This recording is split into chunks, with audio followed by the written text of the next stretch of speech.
Sobatku, seperti biasa bagaimana kabar kalian di minggu ini? Semoga semuanya baik-baik saja ya. Apapun hal yang kalian lakukan di hari ini bisa diselesaikan dengan baik dan Tambagon selalu mengingatkan kalian jangan lupa untuk selalu bersyukur. Mumpung masih hangat membahas soal ketua dari pasukan revolusioner yakni Monkey D. Dragon. Jadi kali ini kita akan kupas tuntas mengenai kemampuan sejati yang dimiliki oleh sang revolusioner ini. Sebenarnya ada banyak kemungkinan yang terbuka mengenai kemampuan dari buah iblis miliknya. Namun Tambagon menemukan sesuatu hal yang sepertinya menarik untuk kita bicarakan. Ada sesuatu yang telah dibocorkan dalam anime One Piece kemarin mengenai kemampuan dari sang revolusioner. Kita juga akan membahas selain dengan kemampuan buah iblis yang dia miliki, ada juga beberapa kemampuan pendukung dan juga spesifik di samping kemampuan dari buah iblisnya. Jadi kita akan bahas lengkap ya dalam video kita kali ini. Namun seperti biasa, jangan lupa subscribe, like, dan komen untuk bentuk support kalian atas channel ini ke depannya. Jika sudah, terima kasih banyak dan bersiaplah nakama. Tarik jangkar dan mari kita berlayar.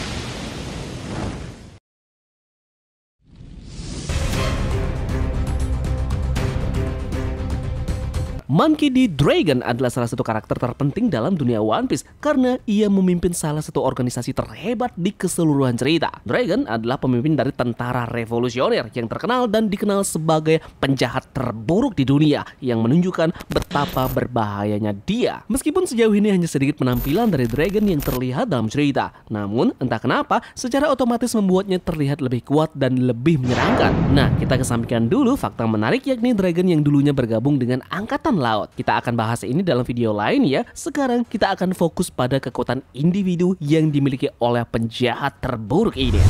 Di momen inilah saatnya bagi Dragon untuk ikut terlibat dan membuat kehadirannya disorot oleh semua orang, terutama pemerintahan dunia karena pergerakannya. Semua nama besar seperti Dragon, Shanks, dan bahkan petinggi pemerintahan dunia kini akan dipanggil untuk bertindak dalam saga terakhir ini. Jadi sebentar lagi kita akan memiliki kesempatan untuk melihat sekilas kekuatan yang dimilikinya. Jadi sekarang kita akan coba menelaah kemampuan apa saja yang dimiliki oleh sang revolusioner ini sebelum kita membahas terkait dengan buah iblis yang nanti akan dia miliki.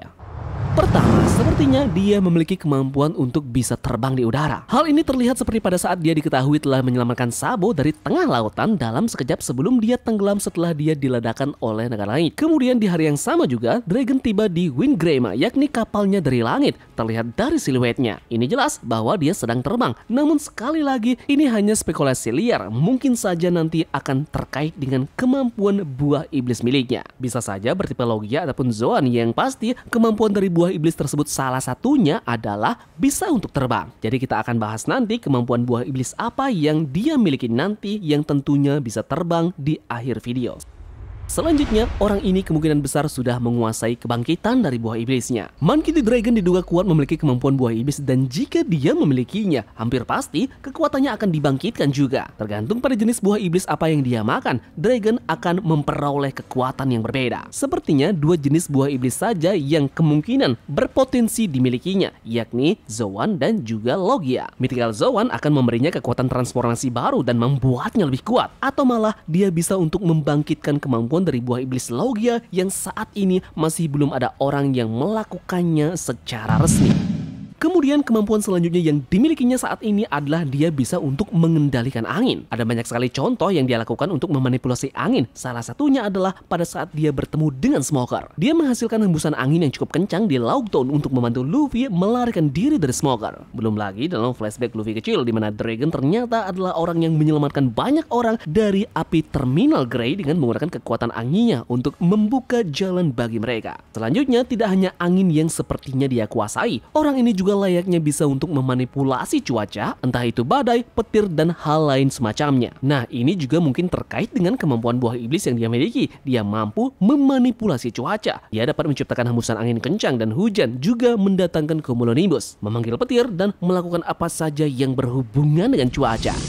Lanjut, sekarang kita akan membahas mengenai haki. Sudah jelas ya, rasanya dia pantas kita sebut menguasai kemampuan dari 3 jenis haki untuk saat ini. Dimulai dari Bususuka haki yang sudah jelas, pasti dia kuasai. Tidak mungkin seseorang seperti Dragon tidak bisa menggunakan kemampuan ini dengan baik. Selain itu, haki Kenbunsoku juga jelas pasti dia gunakan nanti dalam pertarungan. Observasi haki ini adalah kemampuan yang memberikan kemampuan indera keenam kepada penggunanya dan memungkinkan mereka merasakan hal-hal seperti kehadiran, emosi, dan niat dari lawan. Nah, selain Selain itu, kemampuan tingkat tingginya yakni melihat masa depan juga sepertinya sudah sangat mudah dikuasai oleh sang revolusioner ini. Nah, dan yang terakhir adalah yang dikuasainya sudah jelas yakni Haki Penakluk alias Haki Raja. Haki Penakluk adalah kekuatan yang hanya dimiliki oleh satu dari sejuta orang di dunia One Piece. Hal ini memungkinkan pengguna untuk memaksakan kemauannya pada orang lain, menjatuhkan orang yang memiliki kemauan lebih lemah dalam prosesnya. Mereka yang menolaknya pun cukup kuat untuk melawan pengguna Haki Penakluk ini. Dragon hampir pasti akan menjadi pengguna Haki Penakluk seperti layaknya putranya.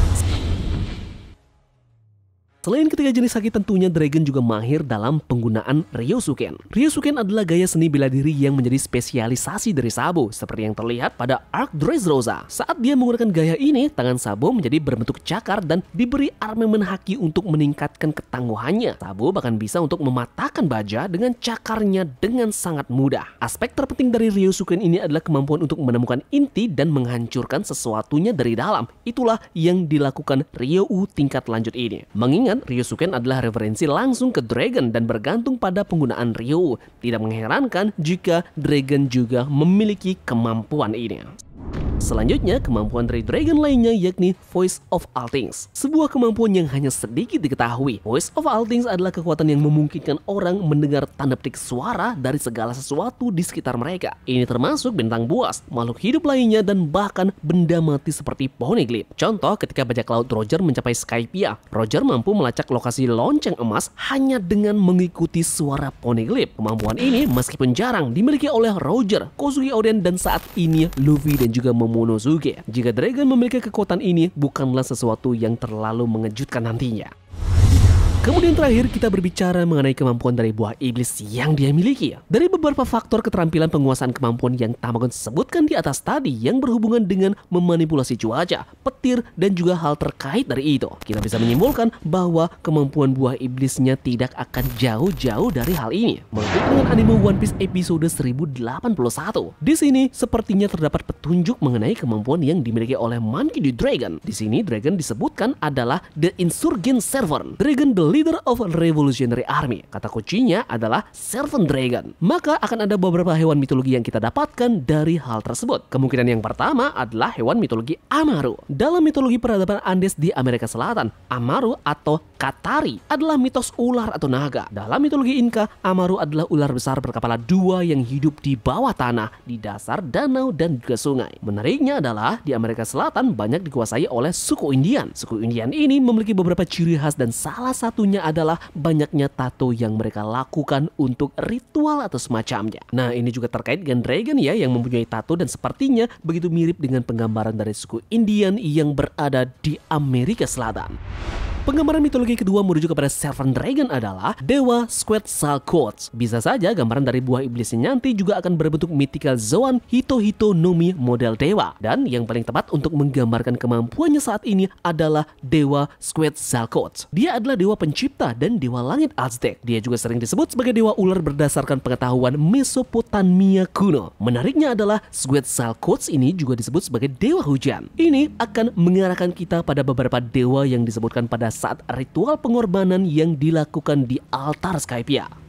Nah, rumor kencang yang ada di forum Jepang menyebut bahwa chapter 1100 akan menjadi chapter di mana Monkey D. Dragon akan show off dan menampilkan kekuatan yang selama ini menjadi tanda tanya besar kepada kita semua. Entah apapun itu, yang pasti kemampuan darinya benar-benar tidak main-main dan tidak boleh diremehkan oleh pemerintahan dunia. Apalagi fakta bahwa Dragon pernah menjadi bagian dari mereka. Itu adalah poin plus yang dimiliki oleh tentara revolusioner saat ini. Jadi, bagaimana menurut kalian? Apakah yang akan menjadi kemampuan dari buah iblis Dragon versi kalian? Silahkan tulis di kolom komentar ya, dan silahkan berdiskusi. Terima kasih dari kalian yang sudah mau ikut berlayar bersama-sama Tamagon hari ini. Mohon maaf jika ada analisis yang berlebihan maupun kata-kata yang kurang berkenan. Jadi sampai jumpa di teori selanjutnya. Sekian dari Tamagon dan turunkan jangkar. Mari kita berlabuh.